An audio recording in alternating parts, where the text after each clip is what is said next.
સુરતના international airport ઉપર ફરજ બજાવતા સીઆઈએસએફના જવાને પોતાના પેટ ઉપર ગોળી મારી આત્મહત્યા કરી લેતા ચકચાર મચી જવા પામી છે। સુરત ઇન્ટરનેશનલ એરપોર્ટ ઉપર સીઆઈએસએફમાં ફરજ બજાવતા જવાને બાથરૂમમાં જઈ પોતાની પાસે રહેલી બંદૂકથી પેટના ભાગે ગોળી મારી આત્મહત્યા કરી લેતા ચકચાર મચી ગઈ છે।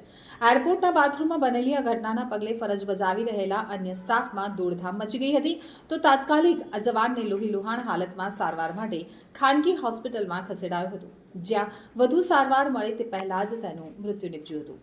કિશનસિંહ 2022માં સુરત ઇન્ટરનેશનલ એરપોર્ટ ઉપર તૈનાત કરવામાં આવ્યા હતા। તેઓ સુરક્ષાની જવાબદારી સંભાળી હતી તો એક વર્ષ પહેલા જ તેમના લગ્ન થયા હતા। તે મૂળ રાજસ્થાનના નિવાસી હતા। આજે બપોરે પોતાની સાથી કર્મચારી સીઆઈએસએફ જવાન સાથે વાતચીત કરી રહ્યા હતા। તે સમયે તેઓ સામાન્ય લાગતા હતા। ત્યારબાદ અચાનક તેઓ એરપોર્ટના બાથરૂમમાં ગયા અને પોતાની બંદૂકથી પોતાની જાત ઉપર ગોળી મારી લીધી હતી।